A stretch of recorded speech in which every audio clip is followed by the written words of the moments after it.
US లో doctor గా స్థిరపడాలని అనుకుంటున్నారా? అయితే అతి తక్కువ ఖర్చుతో ఎగ్ప్లస్ తో సాకారం చేసుకోండి. ఇంతే జీవితం ఎవరికాళ్ళు చదువుకోవడం. ఆ పాట మీరు మళ్ళీ పాడతారా సార్? ఎవరైనా వచ్చి మీకు చెప్తే భద్రం బీ కేర్ఫుల్ బ్రదరు. అది ఎప్పుడో పాడామా, మనం పాడామా, శ్రీగారు పాడాడు. అవును, అంటే ఆయన గోపాలరావు, అది మీకు తెలియదు. మీకు ముందు పరేష్ రాజుతో చేయించారు, అది బాగాలేదని మళ్ళీ నాతో చేయించారు. అదే ఆ పాట సార్, ఆ పాత్ర అదే గొప్ప సీక్రెట్ చెప్పారు సార్. అది అంటే చాలా మంది తెలిసి ఉండొచ్చు కానీ ఏమండి, సాగితే గొప్ప అండి, సాగిపోతే మ్యారేజ్ ఏంటి తలకాయ చెప్పండి. అదే అది సర్దుబాటులో సంసారం ఉంటుంది. అవును, ఇద్దరు పిల్లలు పుట్టిన తర్వాత ఇంకా 4 ఏళ్ళు 5 ఏళ్ళు సంసారం చేసి డైవర్స్ ఏమిటండి? ఆ మాట అంటే ఏంటంటే మా ఇద్దరికి కెమిస్ట్రీ కుదరట్లేదు, ఏదో వేవ్ లెంగ్త్ కుదరట్లేదు. వేవ్ లెంగ్త్ కుదిరింది 100 పెళ్ళి ఇన్నాళ్ళు అయితే. 5 గదిలో జరిగే సంబంధం ఎవరు చెప్తాడు? కాబట్టి అది ఎవరు చెప్పినా, నీకు డైవర్స్ ఇచ్చే లాయర్ చెప్పినా, నాయన అన్ని బాగున్నాయి, నేను చేస్తాను, ఎందుకైనా మంది ఒక 6 నెలలు మీరు ఆగి రండి, ఈ లోపల మళ్ళీ ఏమైనా మార్పులు మారుతాయేమో అని చెప్తాడు. ఎవరైనా కలిసి ఉండమంటారని వెళ్ళిపోమని ఎవరు అంటారు కదా. అంతే కదా సార్. ట్యూబ్లోంచి బయటకు వచ్చిన పేస్ట్ని మళ్ళీ ట్యూబ్లోకి పంపించాలనుకోరు, అలాగేనా? పంపగలవా? ట్రై చేసి చేతికి అంటుస్తుందా పని పంపలేవు. అలాగే గడప దాటి వెళ్ళిన సంసారాన్ని కూడా ఎవరైనా లోపలికి తీసుకురాలేడు. అది వాళ్ళిద్దరి మధ్యలో ఉంది. అదే అంతే కదా సార్. నేను అందుకే సంసారం ఉన్నాడు. అమెరికాలో ఒకసారి వెళ్ళినప్పుడు సంసారపక్షంగా ఉంటే బాగుంటుంది అన్న. ఒక ఆవిడ పెద్ద కోపం వచ్చి సంసారపక్షం అని 3 సార్లు అన్నారు. ఇప్పటికీ సంసారపక్షం అంటే ఏమిటంటే అని అడిగింది. ఎన్నాళ్ళు అయిందమ్మా నువ్వు వచ్చాన్న? 28 సంవత్సరాలు అయిందన్నాడు. అంది. సరే బాగానే ఉంది. పెళ్ళి ఎన్ని ఏళ్ళు అయిందంట? 30 ఏళ్ళు అయింది. ఈ 30 ఏళ్ళలో మీ అమ్మ నాన్న ఎప్పుడన్నా గదిలో కూర్చుని తలుపేసుకుని లోపల కూర్చుంటావు నువ్వు చూసావా అన్న. నేను చూడలేదు. అదే సంసారం అంటే అన్న. ఏం చెబుతాను దానికి అర్థం? మరి ఆ జ్ఞానం ఉండాలి, అడగకూడదని. అలా తయారైంది. ఇప్పుడు యువతంతా ఎందుకు పాడవుతుంది? 2 నోట్ చేసుకున్నాం. మీ మాస్టర్ చెప్పినా, మా మాస్టర్ చెప్పినా, వాళ్ళ మాస్టర్ చెప్పినా, ఎవరు చెప్పినా రోడ్డుకి వెడం పక్కనే నడవమన్నారు. కుడిపక్క గురించి వాళ్ళ నోటమ్మడి రాలేదు. ఇప్పటికీ రోడ్డు మీద పోలీసు వాడు కూడా కీప్ లెఫ్ట్ అంటాడు. అది రైట్ అని మాట రాదు. కుడిపక్క నడవటం కనుక నేర్చుకుంటే, ఎడం పక్క నడవటం నేర్చుకుంటే, కుడిపక్క నడిపితే ఏంటి అనేది నీకే తెలుసు. ఇది చేతి సాధన. కీప్ లెఫ్ట్ అంటే అందరూ ఆయన మా చిన్న తండ్రి అనుకుంటే కరెక్టే అనుకోండి గురుగారు, ఇప్పుడు కుడిపక్క నడిస్తే ఏమవుతుంది అంటాడు. ఏరేటోడో మొహం బాగుపడతాడు. కాబట్టి దీన్ని బట్టి అర్థం నీకేంది? సాధన తక్కువ, వాదన ఎక్కువ. సాధన తక్కువ, వాదన ఎక్కువ. అర్థం? 2 మనకి విజ్ఞానం పెరగాలి.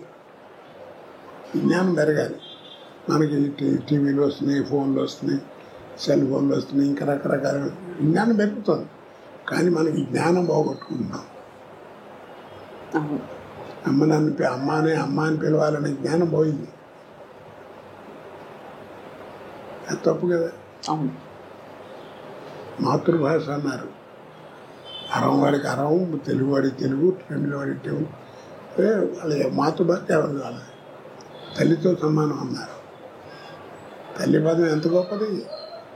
మనకి తెలియకుండానే ఎవరిని నేర్పకుండానే మనకేదైనా అనుకోకుండా దెబ్బతలితే అమ్మ అంటాం. ఎందుకంటాం కదా. అమ్మ ఎంత గొప్పది. తండ్రి ఒక ఏజ్ వచ్చిన తర్వాత వాడు నేర్పేది జ్ఞానం. తల్లి అట్ట కాదు. నువ్వు ఒక ఏజ్ వచ్చేంత వరకు నీకు నేర్పేది ఆల్ ఇంగ్స్ నేర్పేది మదర్.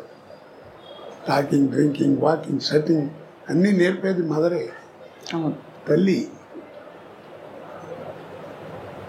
బిడ్డ ఎదుగుదలకి మాతృస్థన్యం ఎంత అవసరమో, బిడ్డ ఎదుగుదలకి మాతృస్థన్యం ఎంత అవసరమో, బిడ్డ మానసిక వికాసానికి మాతృభాష అంత అవసరం. ఇవన్నీ తెలుసుకోవాలి. ఎవరు చెప్తాడు? వాళ్ళ కుర్రాడు చెప్పేవాళ్ళు లేడు, వినేవాడు అంతకంటే లేడు. అసలు ఎన్ని విషయాలు సార్ మీరు అసలు అలవోకగా మీరు ఎన్ని సందర్భాలు ఇలాంటివి చెప్పారో తెలియదు కానీ మీకు మీ భాష కానీ మీ ఆలోచన కానీ సార్ నిజంగా ధన్యులం అవుతున్నాం అందరం. అది కూడా మంచి కామెడీతో చెప్తున్నారు అందరికీ అర్థమయ్యేలాగా. దీన్ని చదవాలంటే రామాయణ భారతాలు చదవక్కర్లా. నీ జీవితాన్ని వాడు ఏం మారట్లేదు, చంపేస్తున్నాడు కుర్రాడు అంటే వదిలేవయా, వాడి జీవితం వాడి నేర్పుతున్నాడు అంటారు పెద్దవాళ్ళు కదా. అడే నేర్చుకుంటాడు ఏమనుకోతే. అవసరం మనిషిని అంత పని ఏం చేస్తుంది.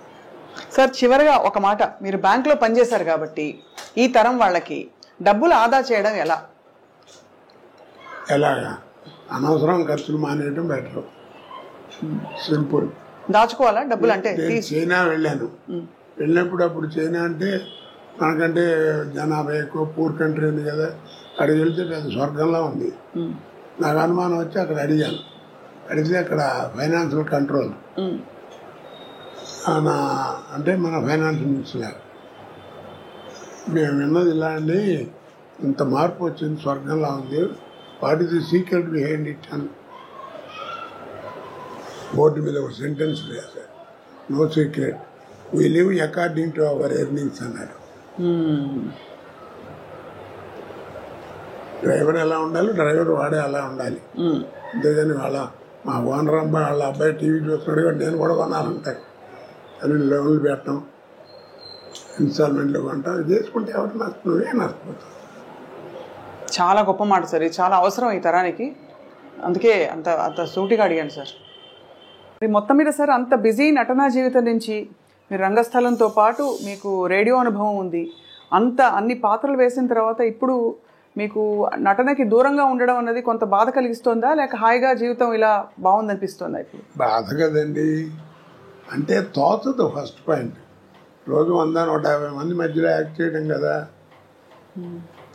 ఇప్పుడు ఏంటంటే ఒంటరిగా ఇంటి దగ్గర కూర్చోవడం, నేను మా ఆవిడే లేకపోతే మా కోడలు మా మనవాళ్ళు ఏదైనా కాలేజీ నుంచి వస్తే వాళ్ళతో ఒక 5 నిమిషాలు మాట్లాడటం. పుట్టేప్పుడు అంతా ఇట్లా కూర్చోవడమే కదా. ఇక్కడో ఆ ఇంట్లోనో లేకపోతే ఎక్కడో అక్కడ ఫోటోలు చూసుకుంటే అంతే. ఇక బోర్ కాదు, పిచ్చెక్కిపోతుంది. అంటే నాకు అప్పుడప్పుడు అనిపిస్తుంది, నేను జీవితంలో 2 బాగా కోల్పోయాను. నాకు మళ్ళీ బిజీ అయిన వాడు ఎవరైనా అంతే. ఒకటి ఏంటంటే ఫ్యామిలీ లైఫ్, పిల్లలు ఆ ఎంజాయ్మెంట్, వాళ్ళని చదివించుకోవడం, చేయటం, వాళ్ళతో తిరగడం, షాపింగ్, బట్టలు కొనటం, ఇవన్నీ అవన్నీ పోయినాయి. అసలు దూరం అయిపోయాను. 2 జనరల్ నాలెడ్జ్. అవును, ఎంతసేపు ఆ కెమెరా యాక్షన్ ఇవే తప్ప ప్రపంచం బయట ఏం జరుగుతుందో కూడా తెలియదు. అవన్నీ పికప్ అవ్వాలంటే చాలా కష్టం. సో అలా మీరు మీ స్నేహితుల్ని కూడా బాగా మిస్ అవుతూ ఉంటుంటారు. అంటే సినీ పరిశ్రమలో మీకు బాబుమోహన్ గారు, బ్రహ్మానందం గారు మీరందరూ బాగా దగ్గర కదా సార్? బాగా క్లోజ్. నాతో అందరూ అలాగే ఉంటారమ్మా.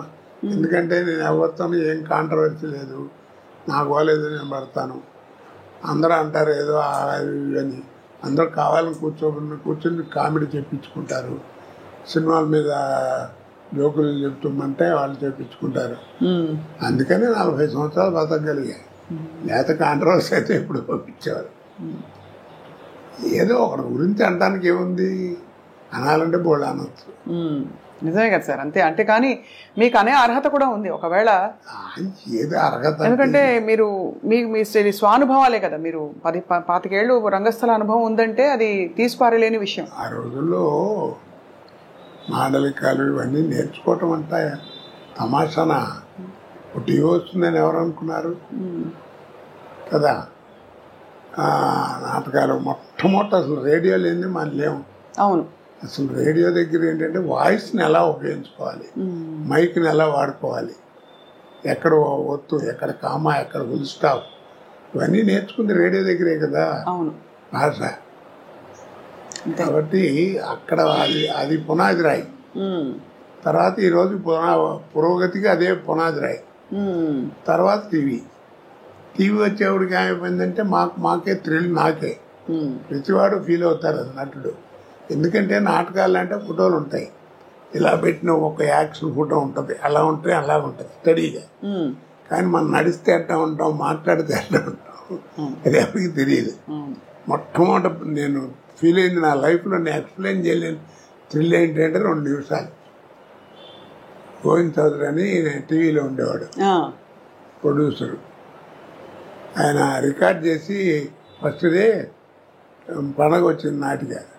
అదే నాటిక ఫస్ట్ రేడియోలో టీవీలో నా తెలుగు నాటకం ప్రదర్శించబడటం అదే. ఆ రికార్డ్ చేసి రే ఒకసారి చూసుకోండి వస్తుంది ఇప్పుడు అని చూపిస్తున్నాను చూపించాడు. పెద్ద యాంగ్షస్ ఏంటంటే నా బొమ్మ ఎప్పుడు వస్తే ఎప్పుడు వస్తాను అంటే మనం నడిస్తే అట్లా ఉంటాం, మాట్లాడితే అట్లా ఉంటాం, ఎలా చూస్తే అసలు తెలియదు కదా. చూసుకుంటే ఆ 2 నిమిషాలు అసలు ఇక ఎవరిని చూసేది కళ్ళము నీళ్ళు వచ్చేసింది నాకు. అదొక అదృష్టం కదా.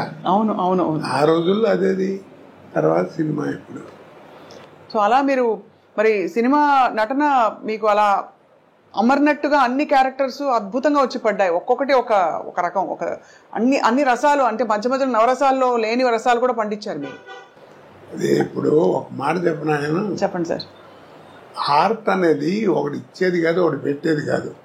వస్తుందా కొంత అబ్బాయిలు నీకు శరీరంలో శారీరకంగా అంటారే నీకు ఒరిజినల్గా వస్తా ఉండాలి. కోట శ్రీనివాసరావు ఇప్పుడు ఇవన్నీ చూశారు, ఒకసారి దివాయి అన్ని ఫోటోలు. ఇప్పుడు ఇవన్నీ చూస్తే ఏమవుతుంది, మీకు ఆశ్చర్యం వేస్తుంది ఎలా చేశాడు ఏంటి. అవును చాలా సార్. ఇన్ని పాత్రలు పద్మశ్రీ దాకా ఇవన్నీ. ఇది దీనికి ఒక చక్కగా చెప్తాను. నీకు పెద్ద గుమ్మడికాయ అంత టాలెంట్ ఉంటే కుదరదు, అర్థమైందా? పెద్ద గుమ్మడికాయ అంత టాలెంట్ నా దగ్గర ఉంటే కుదరదు. ఆవగిందంత అదృష్టం కూడా ఉంది. అది అవునవును. ఆ 2 కలిసి వచ్చిన వాడే కోట శ్రీనివాసరావు అంటే అద్భుతం. నూనె నడుస్తుంది బండి. వృద్ధాప్యం అంటారు కదా, 80 దాడుతున్నాయి, 81 ఇప్పుడు. మరి ఏదో కాళ్ళు నొప్పులు కళ్ళు నొప్పులు ఏదో అంటుండేవారు కదా, అంటాయి కదా, అది తప్పవు. మా నాన్నగారు డాక్టర్ గారు, ఆయన అదే కంకిపాడు.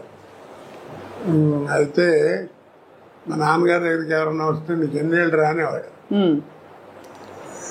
50, 60 వస్తుందండి అని నా ఏదని చెప్పారు అనుకో, నీకు వైద్యం ఏ వైద్యం ఏ వ్యాధికైనా చేయొచ్చు కానీ నువ్వు 2తో జాగ్రత్తగా ఉండరా అనేవాడు. ఏమిటరా అంటే ఒకటి కళ్ళు 2 కాళ్ళు, ఆ 2 జాగ్రత్తగా ఉంటే నీ పని నువ్వు చేసుకోవచ్చు అని, ఎవరి మీద ఆధారపడకుండా. అవును అది అలాగా. మీ డైలాగ్ ఒకటి ఎప్పుడు వెంటాడుతుంటుంది సార్, జిస్కే పాస్ పవర్ హోతే హై ఉస్కా రైట్ బి రాంగ్ బి రైట్ హోతా హై. గుర్తుందా సార్ ఈ డైలాగ్? ఏ సినిమాలో? సర్కార్. అది అమితాబ్ బచ్చన్ గారు ఎలాంటి ఆర్టిస్టు, ఎంత గొప్పవాడో మీ అందరికీ తెలిసిన విషయం. నేను చెబితే ఎగతాళిగా కూడా ఉంటుంది. అలాంటి ఆయనతో యాక్ట్ చేయడం అనేది సహజంగా ఎవరికైనా అదృష్టమే. అయితే ఫస్ట్ డైలాగు రామ్ గోపాల్ వర్మ గారు ఆయన ముఖం మీద ముఖం పెట్టి డైలాగ్ చెప్పి క్లోజ్ పెట్టారు. సరే నేను డైలాగ్ కడక్కని చెప్పించాను, సింగిల్ టేక్ ఓకే అయిపోయింది. రాముజీ అన్నాడు ఆయన, అమిత్జీ అంటూ వచ్చాడు. Perfect selection for this character sir. Are you from stage అన్నాడు నన్ను.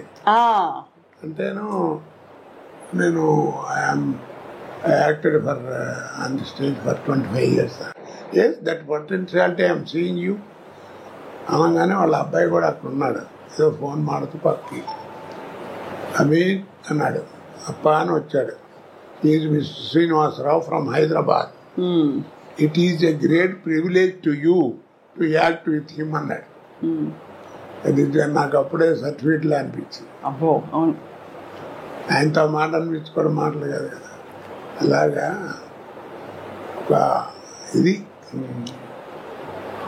అలాగే రజనీకాంత్ గారు అందరూ మీ పాత్రల పరంపర ఎవ్వరూ భర్తీ చేయలేకపోయారు సార్. ఇప్పుడు అమితాబ్ బచ్చన్ గారి ప్రస్తావన కూడా ఎందుకు తీసుకొచ్చామంటే, ఈ మధ్య ఆయన కల్కి సినిమాలో చూసాం. అక్కడ కోట శ్రీనివాసరావు గారు ఉంటే బాగుండు అనిపించే విధంగా అంటే మీరు ఒక పాత్రలో ఉంటే బాగుండు అని అయితే అనిపించింది చాలా మందికి. ఇప్పుడు ఇంకా యాక్టివ్గా యాక్ట్ చేస్తున్నారా సార్? చేయటం అంటే ఇప్పుడు నీళ్ళు ఎక్కువైనాయి, మధ్య బలతం పడిపోయిందమ్మా. టాలెంట్ ఎవరికి అక్కర్లా. ఇప్పుడు హీరో అప్పుడంటే ఆ రోజుల్లో టాలెంట్ ఉన్న వాళ్ళే తక్కువగా ఉండేవారు, జాగ్రత్త గట్టిగా పట్టుకుని వాళ్ళే స్థానం పట్టేవారు. ఇప్పుడు ఏమిటంటే హీరో అంటే 40 మంది 50 మంది ఉన్నారు, కమెడియన్స్ ఎంతమంది ఉన్నారో ఎవరికి తెలియదు. అలాగా ఎవరిని చెప్పలేకపోతున్నాం. ఒక పద్ధతి పాడు ఏం కనపట్లా. ఇప్పుడు సినిమా ఎక్కడ లేదు, అంతా సర్కస్. పేతా సాంగ్స్ కూడా డాన్స్ చేస్తున్నారు. ఇక సర్కస్ చూడలేక భయపడి మన ఫుడ్ కూడా పోద్దని జమిని సర్కస్ కూడా మూసిచ్చారు. అలా తయారైపోయింది.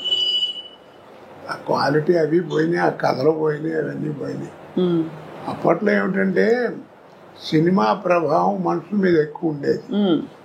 ఇప్పుడు ఏంటంటే మనుషుల ప్రభావం సినిమా మీద వచ్చింది. అంటే ఏ విధంగా సార్? అంటే కొన్ని ఉదాహరణలు ఇవ్వగలుగుతారా? ఈ మధ్య సినిమాలు ఏమన్నా చూసారా మీరు? ఏవో టీవీలో వచ్చేవి. ఇప్పుడు నేను కనీసం నాతో 100-110 సినిమాలు చేయించుంటారు పొలిటికల్ క్యారెక్టర్. మరి ఏది కోట శ్రీనివాసరావు బోర్ కొట్టాడని అనలా. అది ఎక్కడి నుంచి వచ్చింది అంత నాకు ఎక్కడి నుంచి వచ్చింది అబ్జర్వేషన్. ఇప్పుడు టీవీలో మాట్లాడటం, బయట మాట్లాడటం చూస్తున్నాం కదా. ఆ రోజుల్లో అలా ఉండేది కాదు. ఆ రోజుల్లో కైకాల సత్యనారాయణ గారి దాకా వాళ్ళకి ఏంటంటే 5 రకాల సినిమాలే ఉండేవి.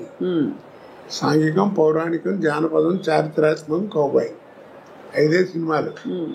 ఈ 5 సినిమాల్లోనే ఎవరు నటించినా నటన కూడా అలా ఫిక్స్డ్గా ఉండేది. సపోజ్ మహమ్మదీడు వేషం వేశారనుకోండి, మీకు ఇస్తే మాకు ఇస్తాం, మాకు పెడితే మీకు పెడతాం, అట్లా ఉండేది భాష. పొలిటికల్ లీడర్ చెప్పాలంటే సోదరి మనలాగా అలా ఉండేది. పౌరాణిక అలాగా. ఇప్పుడు అలా కాదు కదా. అందుకని అప్పుడు యాక్టింగ్ కానీ ఇవి కానీ రిస్ట్రిక్టెడ్గా ఉండేవి. ఇప్పుడు ఆ రూల్స్ రెగ్యులేషన్స్ ఏం లేవు. ఇప్పుడు అన్నీ అందుకని అబ్జర్వేషన్. ఇప్పుడు బయట ఏ క్యారెక్టర్లు ఎక్కడ దొరుకుతాయని చూస్తుంటాం. మేనరిజమ్స్ అవును అలాగే ఆ తేడా బాగా వచ్చేసింది. తర్వాత ఇప్పుడు ఏంటంటే సినిమా తీసేవాడికే క్వాలిఫికేషన్ లేదు, డబ్బు ప్రాధాన్యం. కానీ చాలా భారీ సినిమాలు వస్తున్నాయి కదా సార్. సినిమా ఇప్పుడు నువ్వు సినిమా చూడటానికి వెళ్ళావు, 50 రూపాయలు టికెట్ 200 పెట్టుకుని, నీకు కావాల్సింది ఏంటి? ఎంతలో సినిమా తీశారన్నా సినిమా ఎలా ఉందని ఆలోచిస్తాను. అంతే కదా. అంతే. చూసిన తర్వాత బాగుంటే అరే బాగా ఖర్చు కూడా పెట్టారా, మంచి మంచి సీన్స్ ఉన్నాయి అని అప్పుడు చెప్పుకుంటావు. అంతేగాని సినిమా బాగాలేదనుకో నెగిటివ్గా చెబుతారు. ఎందుకు బోళ్ళు ఖర్చు పెట్టారు, నువ్వు అడ్వర్టైజ్మెంట్ చేస్తే వచ్చాం